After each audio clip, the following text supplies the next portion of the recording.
సుందరమైన కేరళ గర్భంలో సముద్ర తీరాల సాక్షిగా సమయానికే విలువ చూపే మహత్తరమైన ఆలయం అనంత పద్మనాభ స్వామి ఆలయం భారతదేశ ఆధ్యాత్మిక వైభవానికి చిహ్నం. ప్రాచీన శిల్పకళా మేళనంతో విశ్వశ్రేష్ఠుడైన విష్ణుమూర్తి గారి విగ్రహం నిద్రిస్తున్న ఈ క్షేత్రం విశ్వకోశాన్ని తలపిస్తుంది. ప్రతి గుడిలో విశ్వాసం ఉంటుంది, కానీ ఇక్కడ విశ్వాసానికి సాక్ష్యాలు ఉన్నాయి. ప్రపంచంలోని అత్యంత సంపన్న ఆలయంగా ప్రసిద్ధి చెందిన అనంత పద్మనాభ స్వామి దేవాలయం పూర్వం నుండి ఇప్పటి వరకు అనేక రహస్యాలను, వైభవాలను దాచుకున్నది.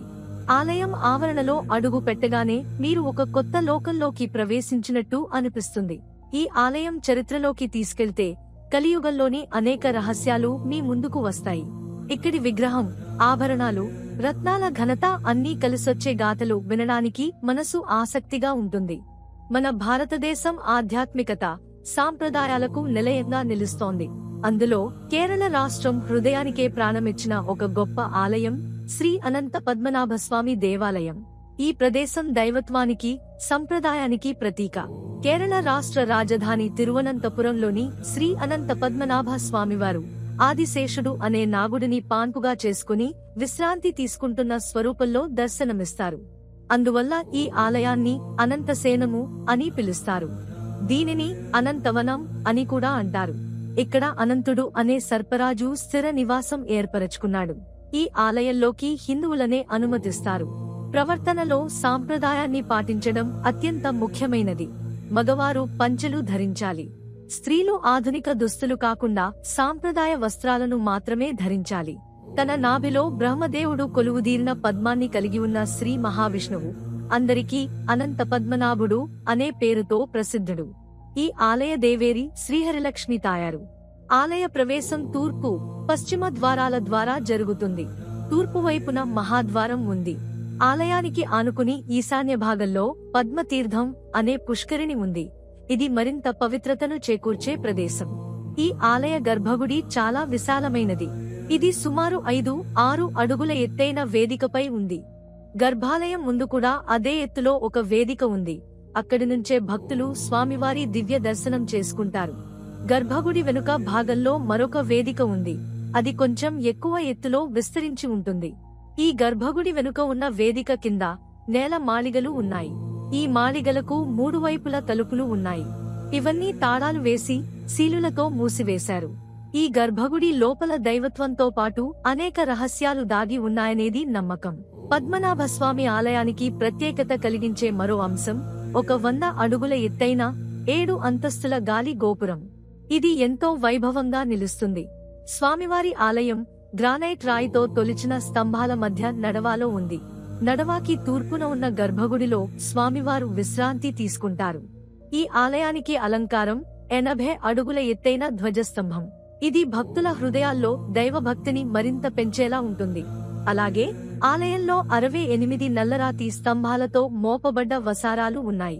ఈ స్తంభాలు శిల్పకళా వైభవానికి చిహ్నం.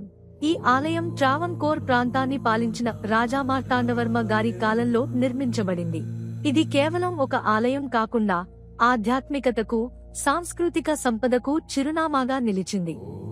ఈ ఆలయంలో స్వామివారి పర్యవేక్షణలో నరసింహస్వామి, శ్రీకృష్ణుడు, అయ్యప్ప, ఆంజనేయుడు, గణేశుల విగ్రహాలు ఉన్నాయి. పద్మనాభస్వామివారి ముఖం మరియు వక్షస్థలాన్ని మినహాయించి మొత్తం విగ్రహం బంగారంతో పోతపోయి రూపొందించబడింది. ఇంతటి వైభవానికి, భక్తుల విశ్వాసానికి ప్రతీకగా నిలిచిన ఈ ఆలయం భక్తి మార్గంలో ఒక తుది గమ్యస్థానం. గతంలో ముస్లిం పాలకుల నుండి, నేటి నాస్తికుల దృష్టిదోషాల నుండి స్వామివారిని రక్షించేందుకు ప్రత్యేకమైన కాటు సర్కరయోగం అనే ఆచారాన్ని నిర్వహిస్తున్నారు. ఇది స్వామివారిని పూర్ణ దైవత్వంతో కాపాడటానికి చేపట్టిన ఆధ్యాత్మిక పద్ధతి.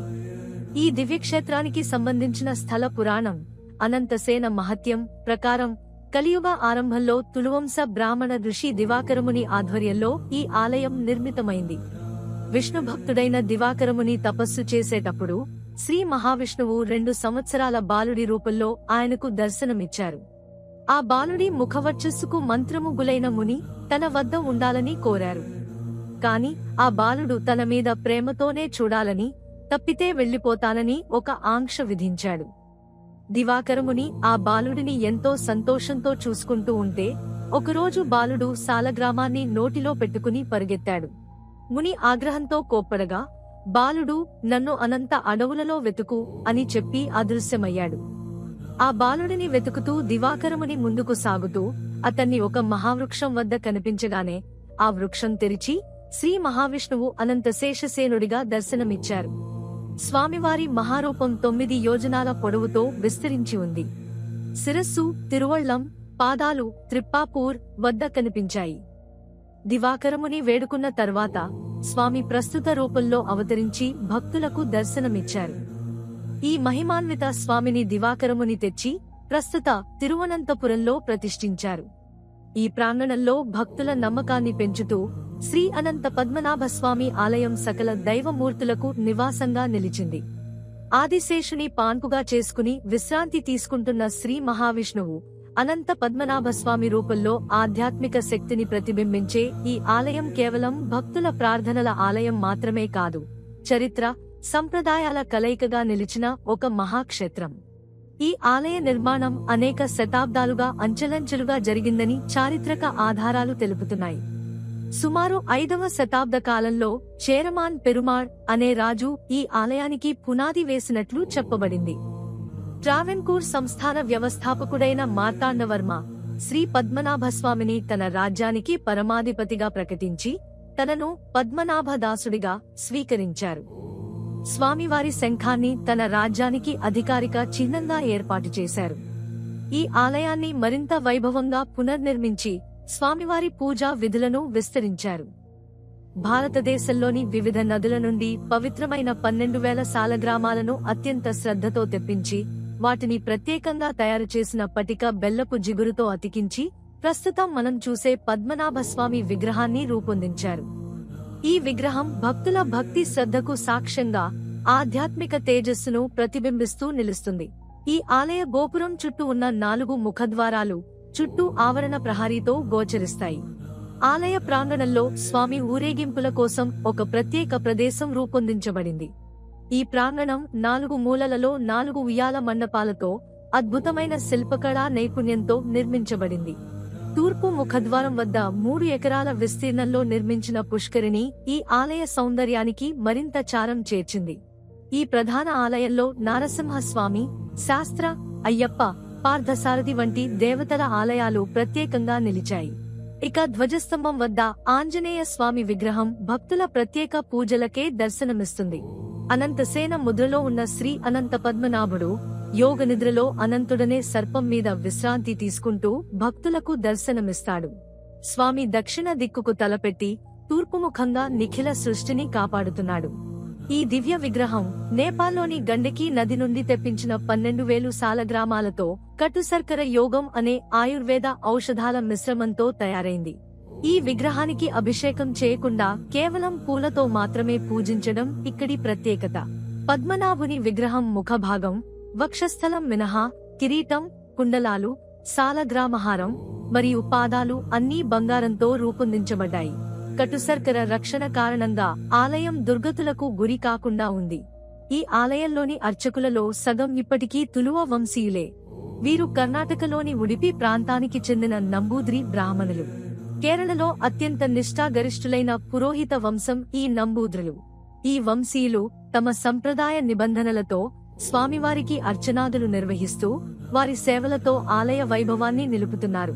అనంత పద్మనాభస్వామికి సమర్పించే నైవేద్యాలు ఎంతో మహారుచికరంగా ఉంటాయి. పాలు, బియ్యం, నెయ్యితో తయారయ్యే వివిధ రకాల పాయసాలు స్వామి నైవేద్యాలుగా సమర్పిస్తారు. గురువారం నాడు నరసింహస్వామికి పానకం మరియు అప్పాలు నైవేద్యంగా పెడతారు. ఇంకా పచ్చి మామిడికాయలతో చేసిన ప్రసాదం ఒక ప్రత్యేకత. ఈ ప్రసాదాన్ని 1200 ఏళ్లుగా వాడుతున్న కొబ్బరి చిప్పలో స్వామికి సమర్పిస్తారు. ఈ చిప్ప పగలకుండా ఉండేందుకు శుద్ధమైన బంగారపు తొడుగులతో రక్షణ ఏర్పాటు చేశారు. ఈ చిప్ప బిల్వమంగళుడనే భక్తుడు స్వామివారికి నైవేద్యం పెట్టడానికి ఉపయోగించినదే కావడం విశేషం. ప్రతి సంవత్సరం చైత్రమాసం మార్చి నుంచి ఏప్రిల్ మరియు కార్తీక మాసం అక్టోబర్ నుంచి నవంబర్ లో స్వామివారిని అరేబియా సముద్రంలోని శంఖుముఖం బీచ్ వద్ద పవిత్ర స్నాన కార్యక్రమం నిర్వహించి అనంతరం ఆలయానికి తీసుకువస్తారు. ప్రతి 6 సంవత్సరాలకోసారి మకర సంక్రాంతి సందర్భంగా మొరజపం అనే 56 రోజుల విస్తృత ఉత్సవం జరుపబడుతుంది. ఈ ఉత్సవ సమయంలో ఆలయ ప్రాంగణం అంతా దివ్య దీపాలతో అలంకరించబడుతుంది. ఆలయ శిఖరంపై వెలిగే లక్షదీపాలు ఈ ఉత్సవానికి ప్రత్యేకమైన శోభను తీసుకువస్తాయి. అనంత పద్మనాభస్వామి ఆలయం అపారమైన సంపదను దాచుకున్న దేవాలయంగా కూడా ప్రసిద్ధి చెందింది. ఈ ఆలయ చరిత్రలో కొన్ని గదులు 1860లో మూసివేసినప్పటికీ 1950లో వాటిలో కొన్నింటిని సీల్ వేశారు. స్వాతంత్ర్యం అనంతరం ట్రావెన్కూర్ దేవస్థానం బోర్డులో విలీనం కాని ఏకైక ఆలయం ఇదే. రాజకుటుంబీకుల పర్యవేక్షణలోనే కొనసాగుతుండడం విశేషం. ట్రావెన్కూర్ రాజకుటుంబానికి చెందిన చివరి రాజు వితిర్ తిరునాల్ బలరామ వర్మ స్వతంత్ర భారతదేశంలో రాజప్రముఖ్గా నియమితులయ్యారు. ప్రస్తుతం ఉత్తరదాం తిరునాల్ మార్తాండగారే ట్రస్టీగా కొనసాగుతున్నారు. ఈ ఆలయ నిర్వహణలో ఉన్న సమస్యలను ఎదుర్కొన్న న్యాయవాది టిపి సుందరరాజన్ సుప్రీంకోర్టులో దావా వేశారు. తదనంతరం ఒక కమిటీ ఆధ్వర్యంలో నేలమాళిగలలోని సంపద లెక్కించబడింది. ప్రతిరోజు తెల్లవారుజామున 3:45కి స్వామివారికి మంగళస్నానం మరియు మంగళహారతి నిర్వహించబడతాయి. అనంతరం ఆలయం ఉదయం 5 గంటలకు మూసివేస్తారు. భక్తులకు దర్శనానికి నిర్దిష్ట సమయాలు ఉన్నాయి. భక్తుల హృదయాల్లో ఇక్కడ పుట్టిన విశ్వాసం, పూజలు మరియు ఆనందం ఈ ఆలయాన్ని మరింత పవిత్రంగా, మరింత దివ్యంగా మారుస్తాయి. ఈ ప్రదేశం భక్తులకు ఆధ్యాత్మిక శాంతిని, విశ్రాంతిని కలిగిస్తుంది. ఎన్నో శతాబ్దాలుగా అనేక రహస్యాలతో, వైభవంతో ఇది ప్రపంచం మొత్తానికి ఒక మహోన్నతమైన దివ్య క్షేత్రంగా వెలిగిపోతుంది.